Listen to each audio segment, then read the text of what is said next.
Good morning class. तो आइए हम लोग शुरुआत करते हैं आज ईवीएस का सेकेंड क्लास।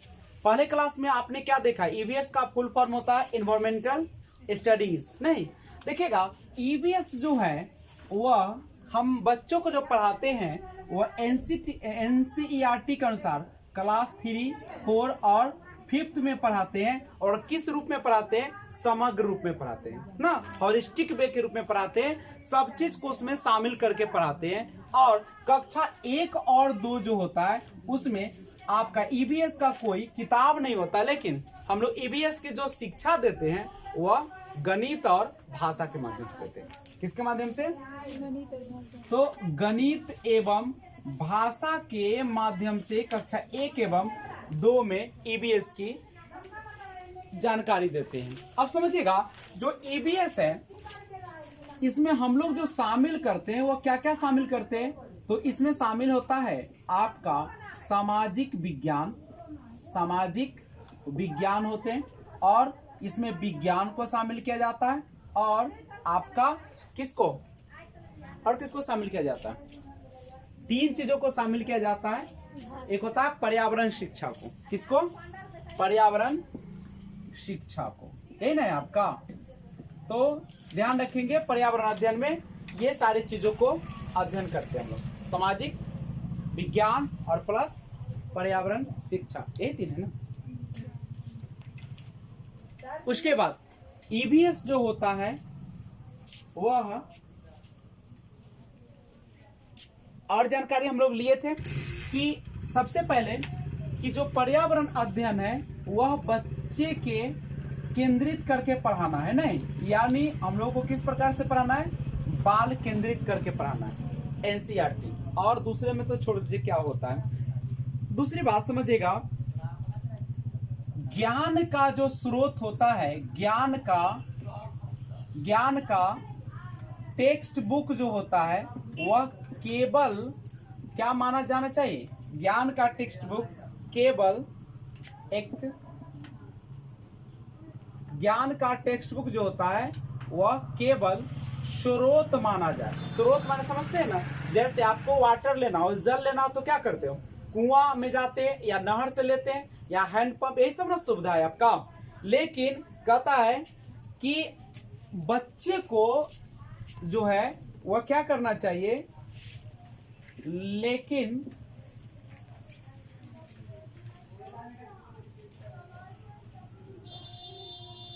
जितने भी स्रोत हैं, जितने भी स्रोत होते हैं, जितने भी स्रोत हैं उनसे क्या करना चाहिए?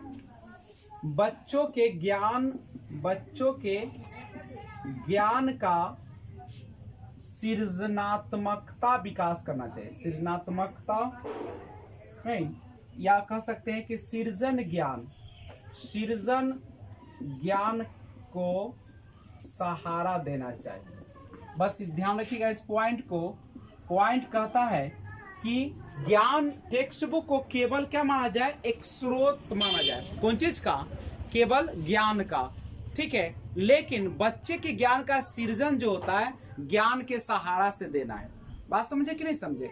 आप टेक्स्ट बुक को कभी भी ज्ञान का एक क्या माना, केवल मानना है, स्रोत मानना है। इसको कभी भी सृजन ज्ञान के रूप में नहीं कर सकते, क्योंकि सृजनात्मकता जो ज्ञान होती है वह उसमें बच्चे में नए करने की क्षमता को क्या करता है? डेवलप करता है। तो कभी भी आप किताब को एक सृजनात्मकता ज्ञान न माना जाए, उसको केवल क्या माना जाए? एक स्रोत माना जाए। कहने का अर्थ है कि आप जो है केवल किताबी ज्ञान न दे उसे, ठीक है। उसको क्या करे? उसको इस तरीके का माहौल उत्पन्न कर दे, इस प्रकार का उसके सामने जो है से क्या करे? समस्या उत्पन्न करे कि बच्चा जो है से अपने तरीके से क्या कर सके?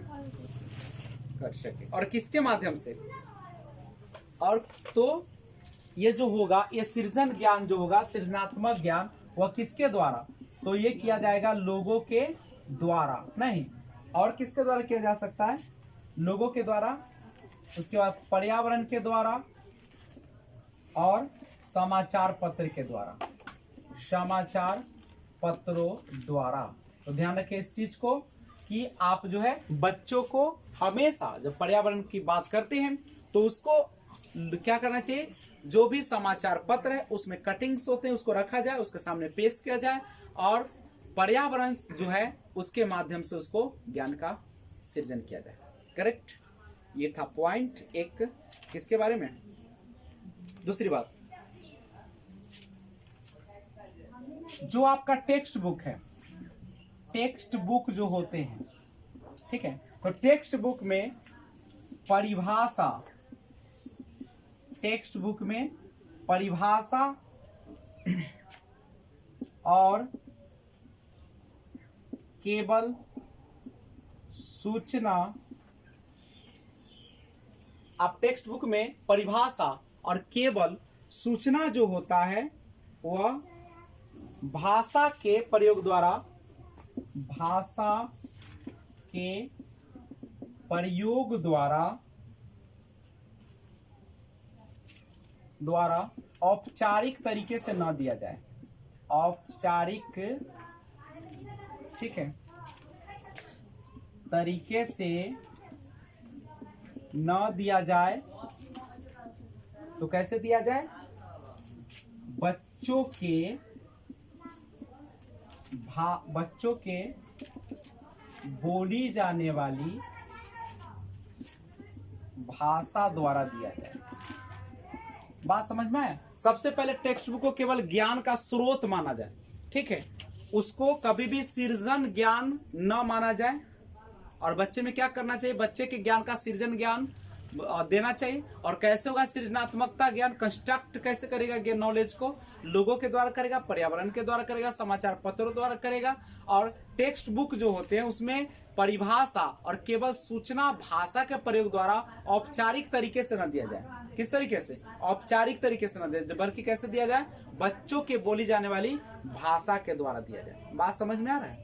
आप उसको औपचारिक भाषा का प्रयोग नहीं करके सिखाना है, आपको वह भाषा प्रयोग करना है जो बच्चों के क्या है, जो उसके घरेलू भाषा है, क्षेत्रीय भाषा है, या उसकी जो डेली की जो क्रियाकलाप का भाषा है, उसके द्वारा आप लोग क्या करें? पेश करें। अच्छा, अगर आपसे क्वेश्चन कर दिया जाए कि प्राथमिक स्तर पर ईवीएस पाठ्य पुस्तक में निम्नलिखित में से कौन सी विशेषता होनी चाहिए? पहला ऑप्शन है इसमें सच्ची कहानी और घटनाएं शामिल हो, यह अमूर्त अवधारणाओं की परिभाषा और स्पष्टीकरण पर केंद्रित हो। बोलिए, होगा? इसमें परिभाषा लगा दिया। यह एक एकीकृत तरीके से प्राकृतिक और सामाजिक सांस्कृतिक वातावरण प्रस्तुत करता हो, यह छात्रों को विविध पृष्ठभूमियों को पूरा करता हो। तो कौन होना चाहिए? यह एकीकृत तरीके से प्राकृतिक और सामाजिक नहीं, यह छात्रों के विविध पृष्ठभूमि को पूरा करता हो, कि यह अमूर्त अवधारणाओं की परिभाषा और स्पष्टीकरण पर केंद्रित हो। क्या ये नहीं हो सकता है? अमूर्त अवधारणा ऐसी परिभाषा हो जो कि कौन चीज पर आधारित हो? अमूर्त अवधारणा पर हो, नहीं कल्पना पर आधारित हो। ठीक है, सच्ची कहानी और घटना शामिल करने से क्या फायदा होगा? इसमें सच्ची कहानी घटना तो बच्चा सुनेगा, कोई दिमाग नहीं लगाएगा। विविध पृष्ठभूमि को पूरा करता हो, केवल विविध पृष्ठभूमि को पूरा करने से आपको क्या मिलने वाला है? एकीकृत तरीके से प्राकृतिक और सामाजिक सांस्कृतिक वातावरण का प्रस्तुत करता हो। आप उसको क्या करना है? अमूर्त अवधारणाओं को परिभाषा और स्पष्टीकरण पर केंद्रित आपको ज्ञान देने का कोशिश करना है। समझे? अच्छा बताइएगा, ईबीएस के संबंध में निम्नलिखित में से कौन सा सच नहीं है? ईबीएस बाल केंद्रित शिक्षा पर आधारित है। ईबीएस शिक्षार्थियों को अपने वातावरण का पता लगाने के लिए अवसर प्रदान करता है। ईबीएस विवरण और परिभाषाओं पर जोर देता है, नहीं देता है, जोर नहीं देता है। करेक्ट है। अब उसके बाद समझिएगा, कहता है कि रोजमर्रा का जो समय सारणी है, रोजमर्रा की जो समय सारणी होती है उसमें क्या होनी चाहिए? तो फ्लेक्सिबिलिटी, लचीलापन होनी चाहिए। लचीलापन का मतलब क्या होता है? यानी बच्चे को स्वतंत्रता होनी चाहिए उसमें। कहता है कि flexibility in the daily time table is required in order to actually devote the days to teaching. आपको ना रोजमर्रा का समय सारणी जो है उसमें क्या होना चाहिए? लचीलापन होना चाहिए। इसके बदले में कि आप रोज जो है एक वास्तविक जो है क्या करते हैं, आप समर्पित जो एक आप पढ़ाई कराते हैं बच्चे को, नहीं उसके तुलना में आप रोजमर्रा का जो समय सारणी देते हैं उसमें कैसा होना चाहिए, लचीलापन। लचीलापन का मतलब क्या होता है? लचीलापन का मतलब है कि बच्चे को उसके अनुसार उसको थोड़ा सा अवसर प्रदान किया जाए। ऐसा नहीं कि आपका जो है actually devote the days to teaching, आपको पढ़ाने के प्रति जो है समर्पित तो होना ही चाहिए, लेकिन समर्पित में आपको केवल काम नहीं पूरा करना है, बल्कि आपको क्या करना है, उसके समय सारणी में लचीलापन होना चाहिए। लचीलापन मतलब शिक्षक को एक मार्गदर्शक के रूप में, एक सहारा के रूप में और एक बच्चे में जो ऐसे विभिन्न प्रकार के जिज्ञासा उत्पन्न करने वाला होना चाहिए। बात समझ में आ रहा है? ठीक है। और दूसरी बात, एक बात बता दूं,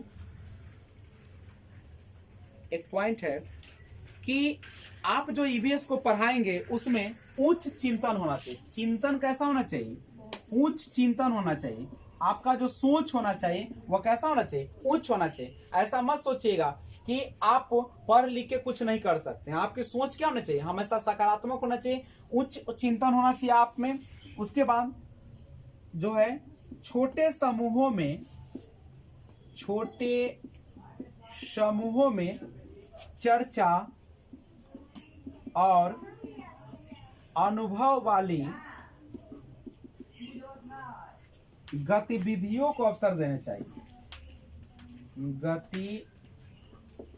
गतिविधियों को क्या करना चाहिए?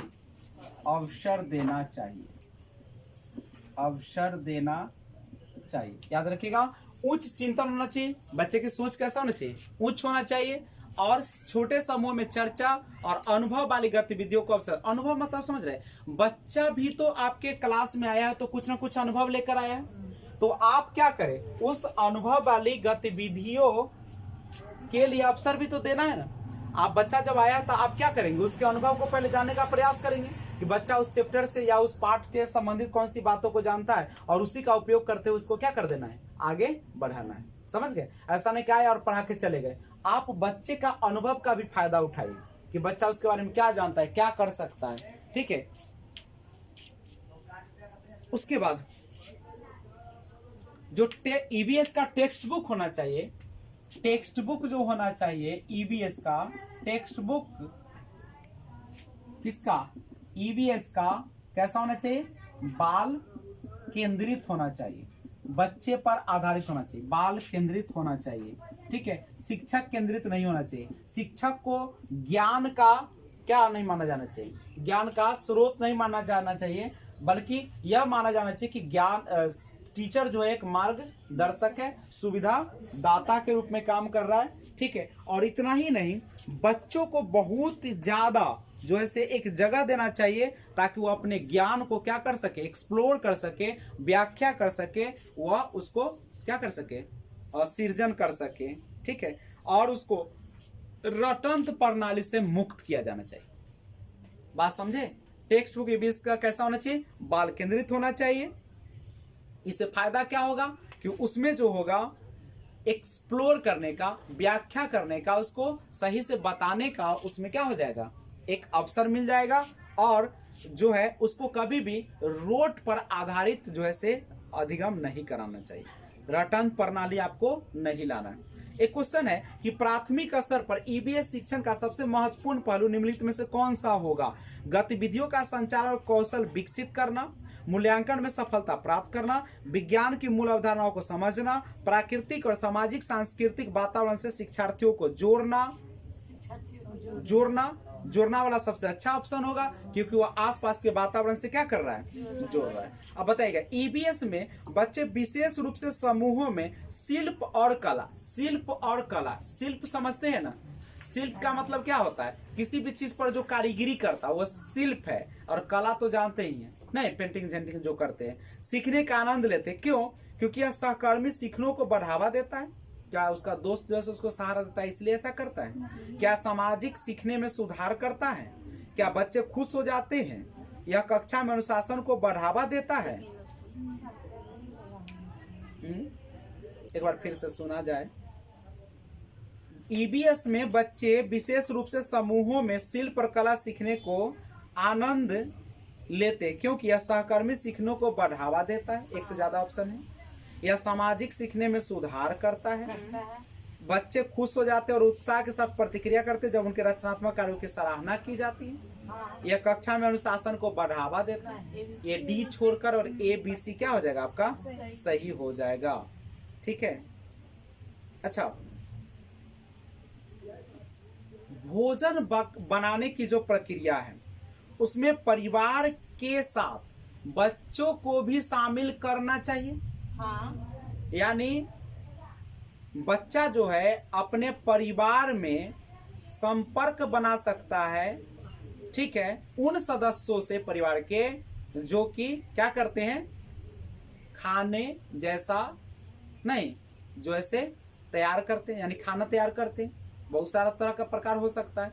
तो ठीक है, तो ध्यान रखिएगा कि इससे क्या होगा, बच्चे में करके सीखने की आदत बढ़ेगी, बच्चों को खुद का अनुभव होगा नहीं। और एक और बात समझिएगा, डिस्कशन जो होना चाहिए वह हमेशा वातावरण पर जो प्रभाव पड़ता है ईंधन का, उस पर भी होना चाहिए। और शिक्षक को हमेशा उसी पर जो है से रिपोर्ट भी पेश करना चाहिए।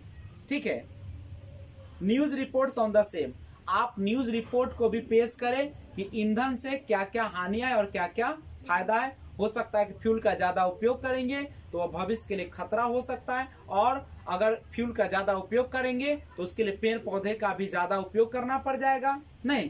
तो ये सारा चीज भी बच्चे को क्या करना चाहिए, डिस्कस करना चाहिए। दूसरी बात, जब भी आप बच्चे के सामने बैठे रहते हैं या वार्तालाप करते रहते हैं या बातचीत करते हैं या पढ़ाते हैं, तो बच्चे के अनुभवों को भी क्या करना चाहिए, शिक्षक को शामिल करना चाहिए।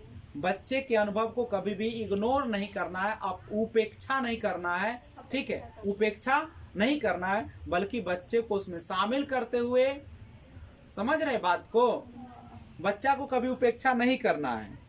उसके बाद जहां तक संभव हो शिक्षक को हमेशा उसके रियल लाइफ से होने वाली, ठीक है, अनुभवों को क्या करना चाहिए, एग्जाम्पलों को प्रस्तुत करना। रियल लाइफ में जो घटित होता है, जो सच्चाई है, उसको क्या करना चाहिए, शामिल करना चाहिए। कहाँ शामिल करना चाहिए, कहाँ, ईवीएस के पढ़ाई में। समझ में आ रहा है कुछ हो ज्योति जी, समझ में आ रहा है?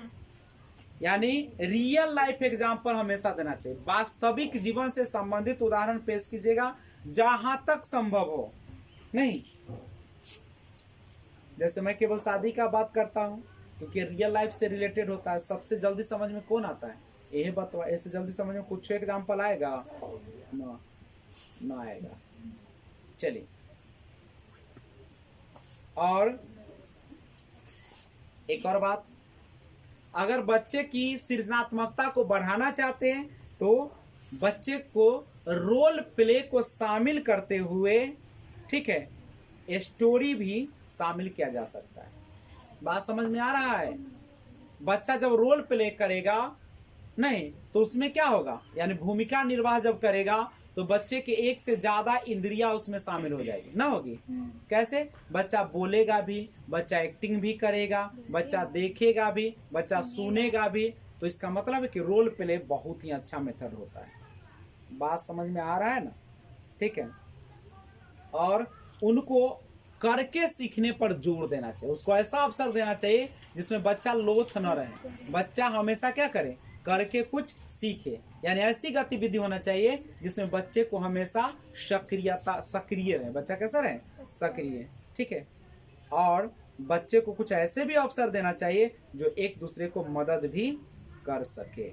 समझ में आ रहा है बात को? एक एग्जाम्पल है, सॉरी क्वेश्चन है कि प्राथमिक कक्षाओं में छात्रों को कई विषयों में वैकल्पिक अवधारणाएं मिलती है, जैसे कि जीवित, निर्जीव, जल चक्र, पौधे आदि। इन वैकल्पिक अवधारणाओं के स्रोत हो सकते हैं। क्या कहा कि प्राथमिक कक्षा में छात्रों को कई विषय के वैकल्पिक अवधारणा मिलते हैं। वैकल्पिक मतलब समझते हैं, अल्टरनेट कंसेप्शन मिलते हैं कि जीवित, निर्जीव, जल चक्र, पौधे आदि, इन वैकल्पिक स्रोत क्या हो सकता है। तो एक बात समझिएगा कि बच्चा जो है जीवित और निर्जीव, जल चक्र, पौधे आदि वैकल्पिक अवधारणा के स्रोत कौन कौन हो सकता है? परिवार और समुदाय, पाठ पुस्तक और अन्य पुस्तक, शिक्षक, कहानी और कविता कि सभी होगा। उसके बाद जो डिस्कशन होना चाहिए, डिस्कशन मतलब आप जो किसी भी बच्चे से वार्तालाप करते हैं, तर्क करते हैं, व्याख्या करते हैं, सभी बच्चों को, ठीक है, तो डिस्कशन जो होना चाहिए सभी बच्चे से ना करेंगे, तो डिस्कशन जो होना चाहिए वो आप जेंडर इश्यूज पर कर सकते हैं।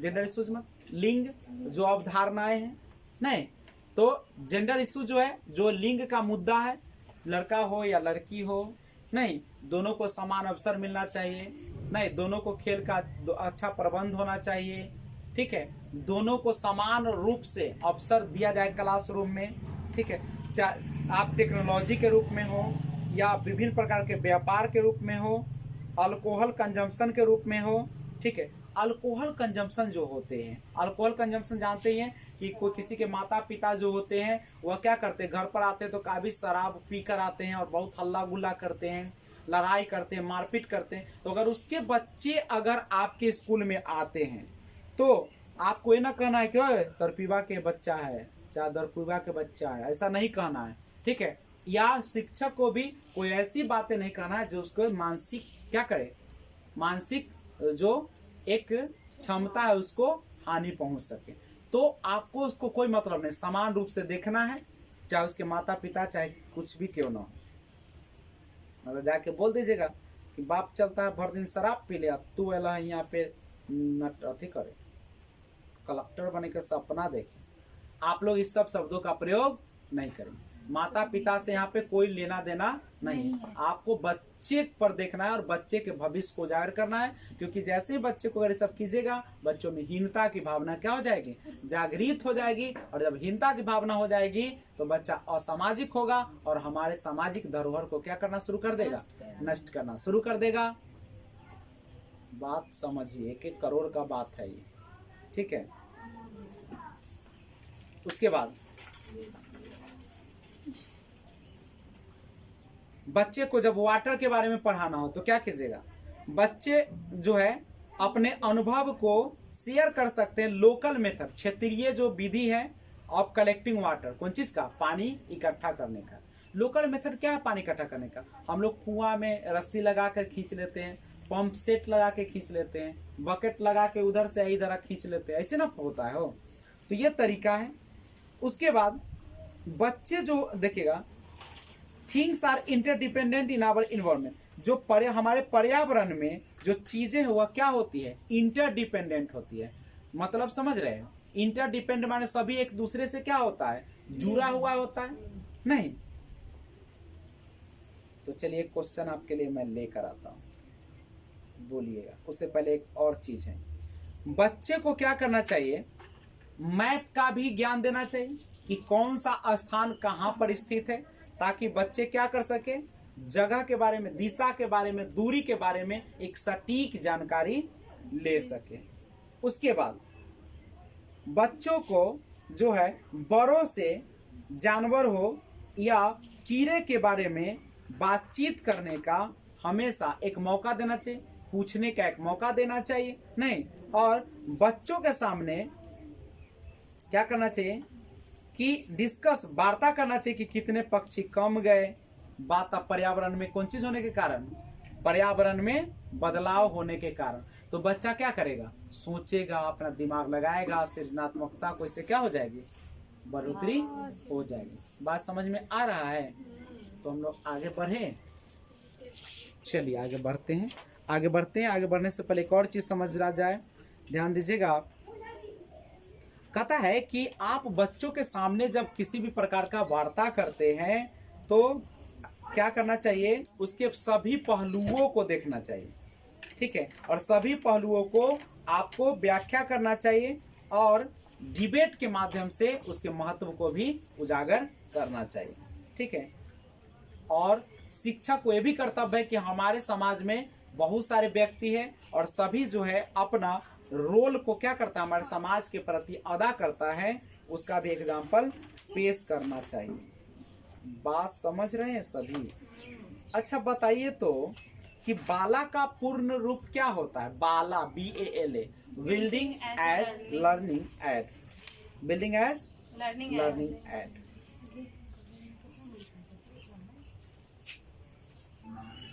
ध्यान दीजिएगा, पर्यावरण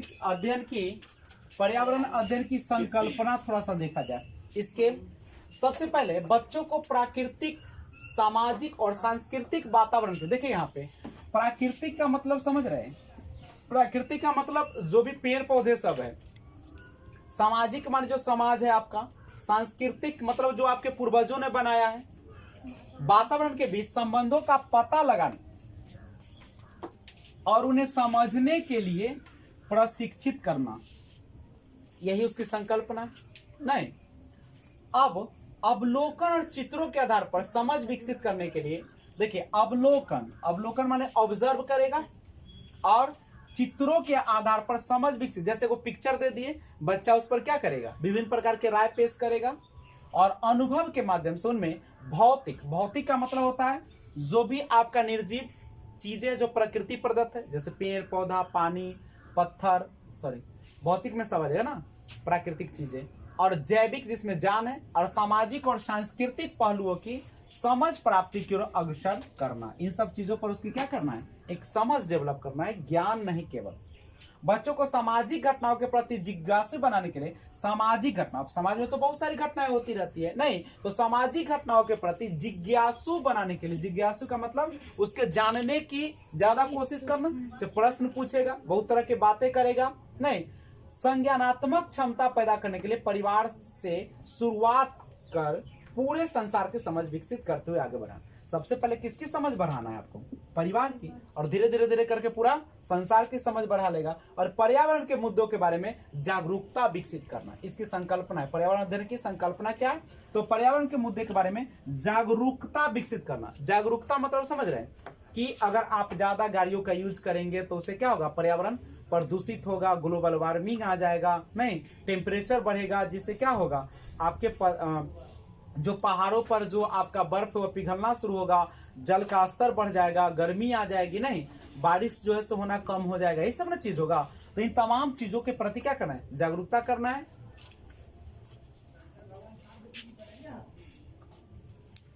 देखिएगा, बुनियादी संज्ञानात्मक और मनोप्रेरणा कौशल प्राप्त करने के लिए बच्चों को खोजपूर्ण और हाथों की गतिविधियों को शामिल करना, ये बहुत इंपॉर्टेंट है।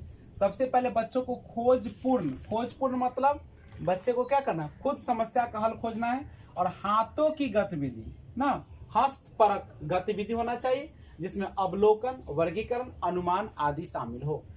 विभिन्न प्रकार के पर्यावरण मुद्दा, जैसे लिंग भेद है, उत्पीड़न के मुद्दे हैं, प्रदूषण है, नहीं अनैतिक व्यवहार है, आदि को मूर्त घटनाओं से संबंधित कर उन्हें समझने की क्षमता का विकास करना, ताकि उनमें मानवीय अधिकारों, समानता और न्याय मूल्यों के लिए सम्मान विकसित हो। यानी जब किसी के साथ अन्याय होता, अनैतिक होता है, नहीं और लिंग भेद किया जाता है, उत्पीड़न होता है, उत्पीड़न समझते हो ना, जैसे घर में बहू को कितना तंग किया जाता है, तो ये सारा जो है, या बड़े लोग छोटे को कितना उत्पीड़न करते हैं, बड़े जाति के लोग छोटे को कितना उत्पीड़न करते हैं, तो ये सारा जो होते हैं उसको क्या करना है, समझने की क्षमता विकास करना है, ताकि वह मानव के सम्मान की क्या कर सके, एक समझ विकसित कर सके। उन्हें इसी योग्य बनाना कि समानता, न्याय, मानव की गरिमा और अपने अधिकारों संबंधित मुद्दों को हल करने में सक्षम हो सके। और पर्यावरण संरक्षण क्यों आवश्यक है, यह पढ़ाना है आपको। प्रदूषण क्या है, इनका समाधान कैसे हो सकता है, और इन प्रश्नों के उत्तरों की समझ विकसित करने के लिए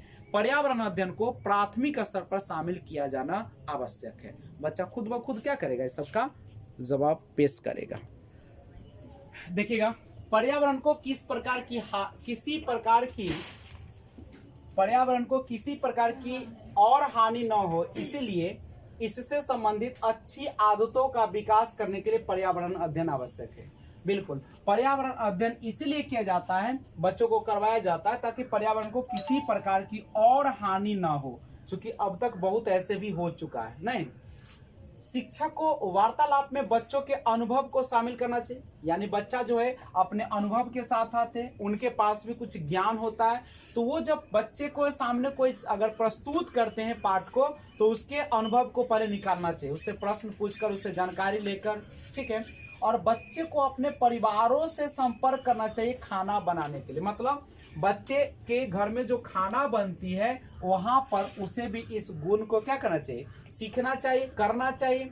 ठीक है, जहां तक संभव हो वास्तविक जीवन को उदाहरण दे। आपको अगर उदाहरण देना होगा तो कैसा उदाहरण देना है, जो आपके जीवन से रिलेटेड हो। करेक्ट है, करके सीखने का अवसर दे बच्चा, लर्निंग बाय डूइंग पर, और एक दूसरे को अवसर दे, सभी को अवसर दे। ऐसा नहीं कि अगर 4 अभ्यर्थी है तो एक ही अभ्यर्थी उसको किए जा रहा है। पक्षियों को नजदीक से अवलोकन करने के बारे में जानने दे। बच्चे के सामने पक्षी आए तो उसको नजदीक से अवलोकन करने दीजिए। और शिक्षकों को पक्षी के लिए बर्ड बाथ बनाने, शिक्षकों को पक्षी के लिए बर्ड बाथ बनाने नहीं, बनाने का किसको, विद्यार्थी को क्या देना चाहिए, विद्यार्थियों को मौका देना चाहिए, विद्यार्थियों को मौका दे। जैसे अगर पक्षी जो है बर्ड बाथ रहेगा तो पानी डालेगा तो पक्षी क्या करेगा, उसको पिएगा, उसका भी सुरक्षा होगा। इससे क्या होगा, सामाजिक गुण का बढ़ावा होगा, उसके सामने जो सम्मान की भावना बढ़ेगी। बच्चों को नक्शा पर, यानी बच्चों के सामने नक्शा भी पेश करना चाहिए। उससे क्या होगा, स्थान की समझ, दिशा, दूरी की समझ बढ़ाने के लिए ये क्या कर देगा, बढ़ावा देगा। नहीं, यानी बच्चों को नक्शा पर स्थान की समझ, दिशाएं और दूरियों की समझ बढ़ाने के लिए क्या करना चाहिए, बढ़ाने के लिए उत्साहित करना चाहिए, उत्साहित करना चाहिए। नहीं, ताकि बच्चे खुद यह देख सके। और शिक्षक हमारे समाज के लोगों की भूमिका और जीवन के विभिन्न पक्षों पर विवरण प्रस्तुत करे ताकि वह उसको समझ सके।